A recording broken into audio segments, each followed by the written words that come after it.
Hey there, you, me, and DC fans, and welcome if you are new. I am the stepson of Krypton. Nah, Mantis. Gotta go this way this time. And today we are continuing our dive into Justice League Unlimited, the comic series, this time with issue 2. Now, previously on You, Me, and DC, we went through, Mantis took us through an in depth discussion of issue 1. This time we are going to go through issue 2, hopefully a little bit quicker, just because there's not as much to introduce in this one. Mantis, are you ready to get on into the issue? Let's go. All right, quickly, going through our Zeta tube.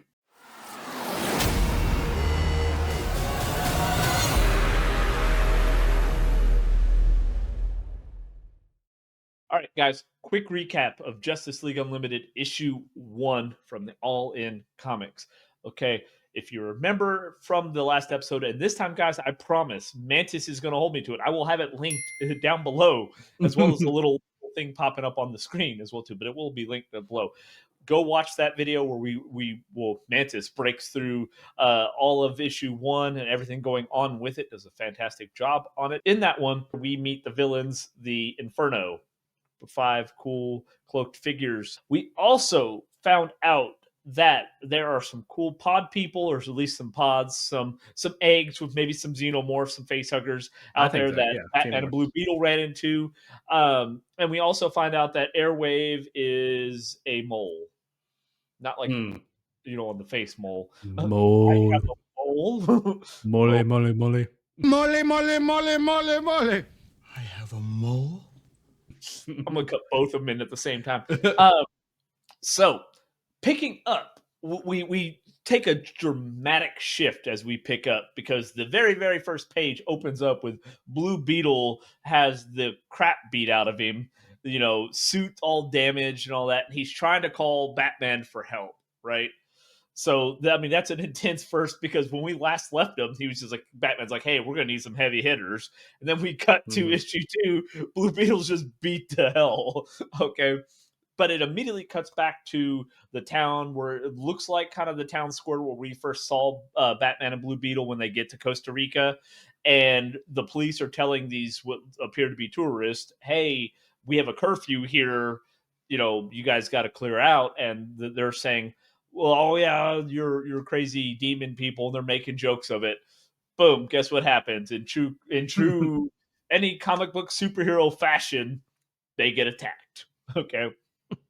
So, and it's just as the townspeople had described, it looks like these winged, taloned creatures, right?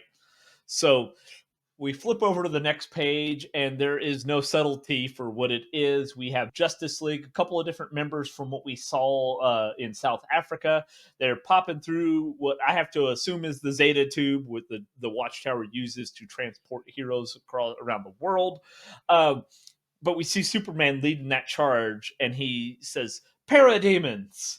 So boom. Mystery solved. What they are. Creatures that are flying out there and attacking people are parademons. Now, for those of you who are fans of Superman and Justice League and all of that, you probably suspected that's what it was anyways, right? Because that's what they look like. And he's like, Justice League attack. Okay. We then shift to where we see Dr. Colt. He asks Superman, what? I apologize if I'm not pronouncing his name right. We know we're not good with names. Deal with it. He asks Superman, he's like, what are parademons? And then Superman has to explain they're basically Darkseid's lackeys. They're his minions. To which then we got a back image of Martian Manhunter, and he's like, wait, that can't be. Darkseid's been annihilated. In reference to, if you remember, we've talked about it in the last couple of videos where we talk about comics. In the All In DC special, Darkseid shows up at the Watchtower, and he's fighting the Justice League. But what you don't see, and they flash to the end of the issue, you see the actual fight. He's fighting the Spectre. Okay, so he made a wish with the Miracle Machine to bond with the Spectre. So they're fighting. The Justice League just kind of happens to be there to witness the event. And at the very end, we see the birth absolute universe. We see that red Earth come out, and it says Darkseid ends, and like he goes away, he disappears. So it looks like the Spectre defeated Darkseid, right? So that's what Martian Manhunter is referring to, is saying, hey, I thought Darkseid was annihilated. All right. Um, well, clearly the parademons weren't, right. They're still doing their thing. So then we see Batman, and Batman, he's looking a little worse for wear. Not quite as bad as Blue Mm. Beetle, which is ironic considering he's in a suit, like a regular, like, material suit, whereas Blue Beetle's in a pretty advanced, Ted's in there, he's got the Scarab there helping him with his suit, but hey, it's Mhm. whatever. He throws some batarangs, kills a couple of the parademons, and he tells them that, hey, they found a nest where these creatures were hatching, that he refers to as nightmares. Okay. So he then sends Wonder Woman and Mary, who, I mean, she's basically, if you remember from Shazam, Another new especially the character. second movie. Yeah. Well, if you remember from Shazam at the end, when he gives the one sister Mary, he gives them all the power. That's the Mary, it's basically Shazam girl is what I like to call her. To go get rid of the nest. He's like, hey, it's a mile away, go get rid of it, while Superman, Black Lightning, and Star Sapphire stay there to fight the demons, right, that are attacking. Then Batman sends Martian Manhunter and Dr. Colt to go find the missing kids, and he even says, Martian Manhunter kind of gives him a little pushback, and he's like, hey, you have telepathy there, you can help locate kids. And there's a little weird tension there. You're kind of wondering what's going on, why he's questioning it so much. Martian Manhunter normally wouldn't do that, right? Now, oddly enough, what we're going to do is, and what I kind of love about him is it's kind of like some of the TV shows. We just do a random cut, right? Just a quick cut. Yeah. All of a sudden, now we're in Singapore, right? And we see this decently sized guy. Like, he's obviously, Look, this is a 40-year-old middle-aged man that loves bowling. Yeah, but what That's I mean what he is, looks like to me. he does, but he's also taller. He's very tall. Like, he is natural. Oh, I mean, yeah. he's several stories tall, right? But he does look. He's rocking a dad bod with a beer belly, right? He is. Like, he's a dad that's not happy, bod, but he's also Yeah. substantially bigger, and of course he's kind of wreaking havoc and all that. And we see Atom Smasher there, and he's trying to warn police, hey, stay away. And there's a brief mention of, if you remember back from Absolute Power, Amanda Waller, Task Force 7, and the Amazos, they were stealing powers from superheroes. And we had learned partially in that, as well as we learned in issue 1, that there was the Atom Project, where they were trying to get the heroes back their powers. Some of their powers had gone to other people. In this case, That's what's happening here. Bowling Dad. When wife asks him where he's been, just use the action button and Alabama Man busts her lip open. Shut up, bitch! He got Atom Yeah. Smashers, which allows him to change his size. So he gets those powers. So he's warning him, saying, hey, stay back, right? All the powers haven't gone to their rightful owners yet. Well, we kind of do a quick cut back. I gotta imagine there was a commercial break in there, is what it's Yeah. supposed to be. But we cut back and we see Stargirl and we see Mr. Terrific, and they're talking about, and one of them says, like, wasn't there a red Inferno? Right? Because they're trying to think of who the Infernos are, right? He says a red Inferno, which is another actual android invented by or built by Tio Morrow, right? Tio Morrow is the scientist that built Red Tornado. And if you remember from the Young Justice series, as far as for animated, you get to see kind of the whole Red Tornado family, right? There's Red Inferno, there's Red Tornado, and there's several others. So we see that, they're them kind of discussing, because they're trying to figure out who Inferno is. But we also see Airwave from issue 1, if you remember how that ended, where he's ready to kill the entire Justice League. He's listening in, right? He's been a bit of a creeper. He's creeping. He is creeping. You got to creep. You gotta creep. Creep. Okay. So we then cut back. We go straight back to Costa Rica, and we see Mary and Wonder Woman, who Batman had sent off to go find and destroy the nest. They find the nest, and they're trying to decide what to do. And we see a little bit of how we obviously know that they come from, they get their powers. Like, obviously Diana, she came from Zeus. And that with Shazam, they have the powers of the old gods like Hercules and such like that. So we get a little bit of glimpse of that because they say the exact same thing at the exact same time. So we get a little bit of glimpse of that. That's the gods kind of speaking to them. They have the wisdom of those gods. They decide they're going to take this nest up into space, right? Because Mary's like, I can call down mad lightning, to use some Gen Z vernacular.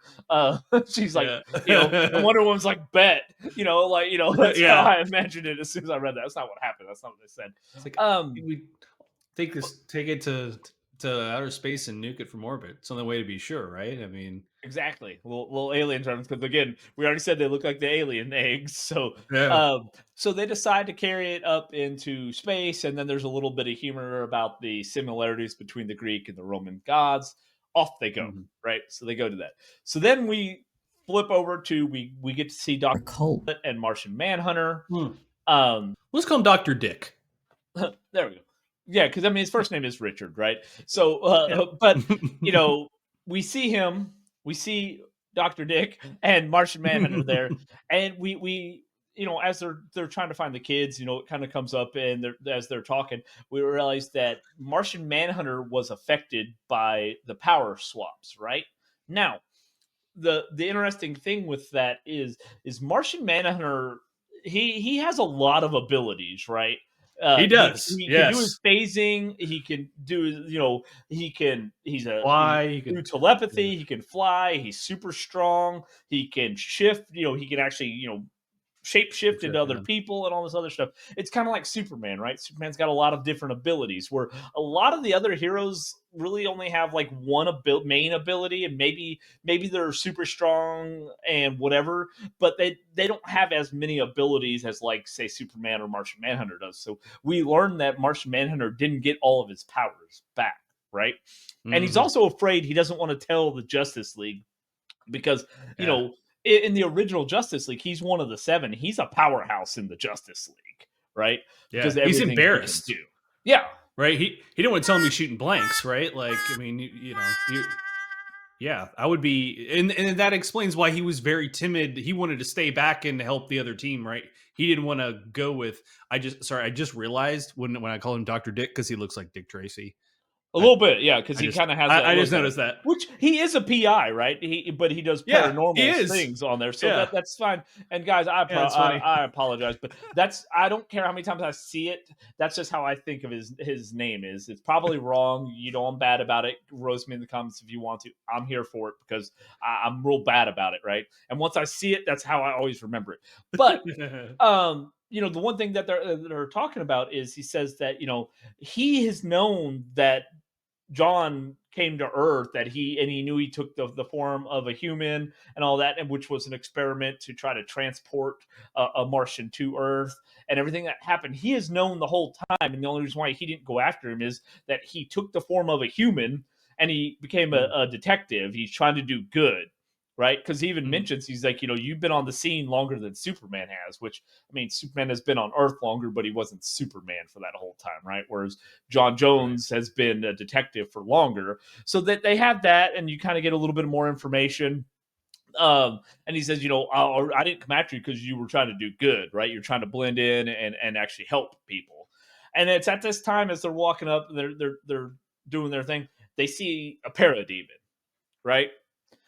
So, and there's a quick cut back to, you see Wonder Woman and Mary, and they destroy the nest, all that stuff. But it's a quick flash. There's like 2 literally boxes of dialogue on there. And then we switch back to them, right? Where they talk to this parademon. We learn that this parademon is a little bit different, right? He is different than his brethren.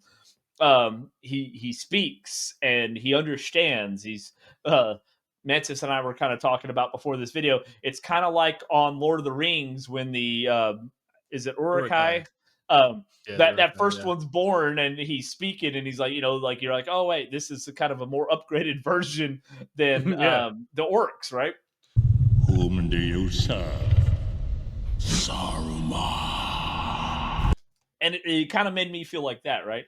And he realized, and as they're talking, he says, he was put there by Darkseid and he was not allowed to return. So he is kidnapping all these kids to give to Darkseid so Darkseid can use them and turn them into his disciples or whatever. And he's hoping to use the kids as a bargaining chip. That's why he had been kidnapping the kids. And then they tell him Darkseid is no more. And it's at that Can time. I ask you a question? Go ahead. So this whole notion of kidnapping kids, am I crazy? And this is going back with Granny Goodness lore. Is that? Can you explain how that possibly could have tied in with that? Like, because again, he doesn't. This guy doesn't know that what has happened with Darkseid at this point, right? He has no idea. So he's there doing a mission, right? He's there. He for Battle Like a Return. He's in Siberia. He got demoted. I say he got demoted. Maybe he's more the ones that Darkseid trusted the most. But like this whole thing of kidnapping kids to turn. Yeah, I feel like too. But like kidnapping kids to turn into disciples. Like, how does this tie in with Granny Goodness? Or maybe it doesn't. Well, so let me break it to my Smallville fans, right? Because that's the last time we've seen it in live action. That kind of explains that, right? We learned through Smallville that Tess Mercer and several other really, really affluent, highly intelligent kids that have been abandoned were going through the orphanage that Granny Goodness was running, and she was using that to turn them into Darkseid's disciples. And that's kind of the vibe I was getting from this, right? Like he's like, hey, because that's what those kids were going to basically do. Now, if you remember the Superman, the actual Superman animated series, you realize that Granny Goodness was actually on Apocalypse still, but that was the same thing happening, right? The kids were being put through. So, one was on Earth with, obviously it's Smallville. You got to make it a little more palatable. But in the animated series of Superman, yeah, it's the same thing. The kids were abducted or kids orphaned, any unwanted kids. In this case, they were also taking abducted ones. Are being put through the ringer to become Darkseid's disciples. A little bit of brainwashing, a lot of torture, and just a smidge of abandonment. It makes the perfect loyal soldier to Darkseid. So yes, that's immediately where my mind went to when I'm thinking of this. Gotcha. Like, oh yeah, these kids, and he's making a barter to Darkseid. He's like, oh yep, this is a new batch of disciples. Maybe 1 out of 10 is going to work, right? Yeah, it's kind of like when you buy a bunch of goldfish and you put them in this 10-gallon tank and you realize most of them die. One survives, right? You got to have that one goldfish. All right. So they tell them Darkseid's no more. A fight ensues. And during this fight, we see his Martian side come out, like how he looks. And they're both calling each other monsters. And they're both fighting all this stuff. And we realize that Dr. Dick there had left to go try to find the kids. And when the Justice League, which really you see Superman and Wonder Woman show up, they find John. They realize he finally confesses to him that he was affected by the power swap and he has not got all of his powers back. So he does see. Now we do see that kind of the phasing thing because he kind of goes where he looks kind of invisible-ish. So he's phased, whatever, and he flies away and he leaves. Right? He just says, "Hey, he's embarrassed. He's embarrassed. He when again." Martian Manhunter is a powerhouse in the Justice League. So he leaves. And then we see Superman, and he's talking to the Watchtower, and he explains to him, saying, oh, hey, the threat's been dealt with. However, Martian Manhunter is gone. And then he says that he was obviously affected by the power swap. And we get a little bit of a scene of what looks like kind of the Arctic-ish ice. And we get through the narration that obviously they're worried about him, right? And they think something else is going on. Roll credits, end scene. That is the end of the actual issue. And then, of course, if you're familiar with the comics here, you get a kind of some, previews into what's going on. Now, I think what's cool on this issue here, we do get the Atom Project. Right? Where it talks about the Atom Project. So you get a little bit of a preview of the Atom Project, which is this right here. We will get into. So you also get the New Gods. Right? So we get that, which I have those 3 issues now. And an extra of the second one. Thank you, Mantis. No, we also get. Sorry about that. No, it's fine. We also get where it talks about Aquaman, which, if Aquaman just released its second episode. or issue. I keep saying episode because I'm. It's been a while with the I do comic, too. right? So I do too. I feel like I'm watching TV episodes, so it's well, that's how it kind of feels, right? And the one thing Mantis had talked about in the previous, hey Thor, I know this is a DC episode, Sorry, guys. Thor. You're probably not, that. He's upset we're talking too much about DC. Is what it But is. I will say the one thing. So Mantis had mentioned in the previous episode here is that it's a great time to get into comics if you haven't been, or if like us, it's been a while because you haven't been able to find a series to kind of jump into where it's like it's just starting. The All In has with the Absolute Universe, that's all still starting, and you should be able to find most of the issues. They're only 4 and 5 in on Superman's only through 4. Wonder Woman is getting ready to release 5 next week. Batman just did. The Justice League Unlimited is only 3 issues in. Adam Project just started.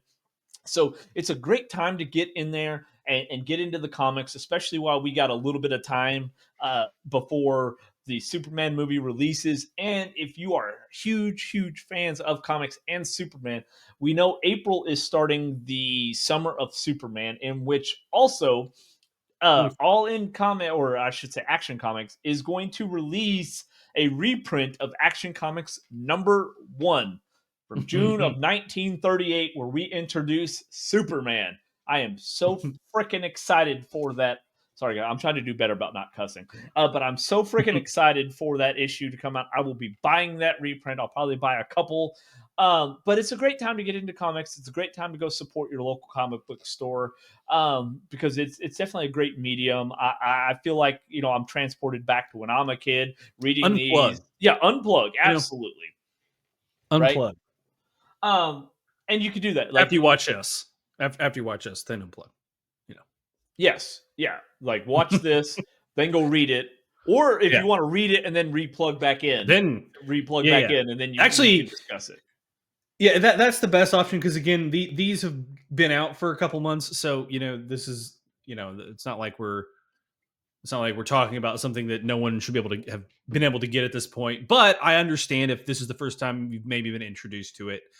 We apologize for any spoilers. However, I will say I've read both of these issues a few times already within this week, and it's great stuff. And again, we're old school. I know you youngins. You're so used to your iPads and doohickeys. And don't get me wrong, like we both are IT people. Yeah. We're both IT, but there are I don't know about you, but man, when I come home, sometimes there's times I just want to unplug and not read this or watch TV or watch it on a screen. And you get this, a thing called a book that you can open up and you don't need electricity to enjoy it. It's the craziest thing I know, provided it's still light outside. You don't need electricity. So, unplug. It's a good time. Trust me. We cut to Mantis looking like he's at the Never-Ending Story, where he's sitting there with a candle and a cover draped over him reading. But it is a great thing to unplug. Yeah.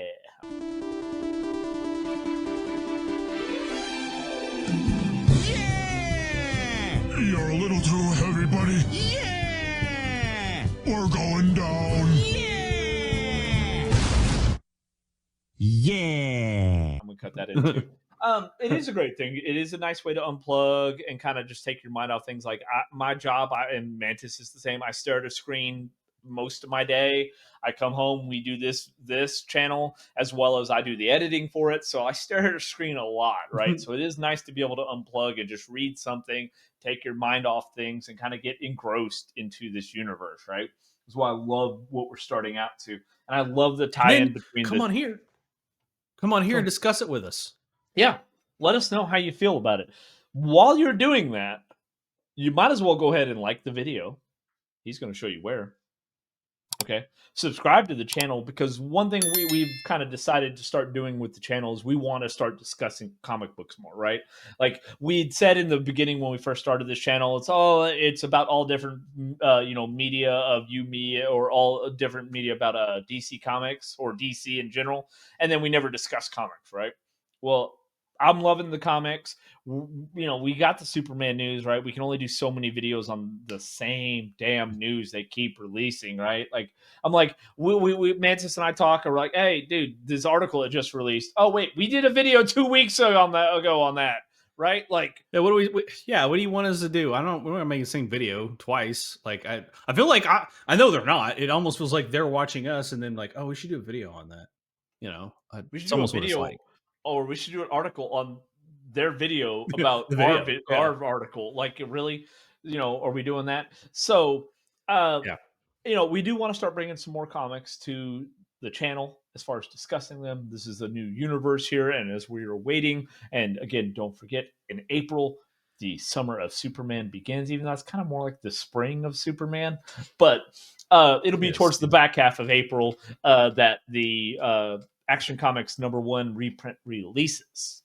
So Save your money for all this stuff, by the way, because it's not. Some of this stuff is not. I will say that the normal monthly stuff is cheap. I say cheap. It's the most expensive ones I've seen so far is like $5-6. Some of the Superman 10 or 11 stuff if you that get they a have- variant cover. yeah.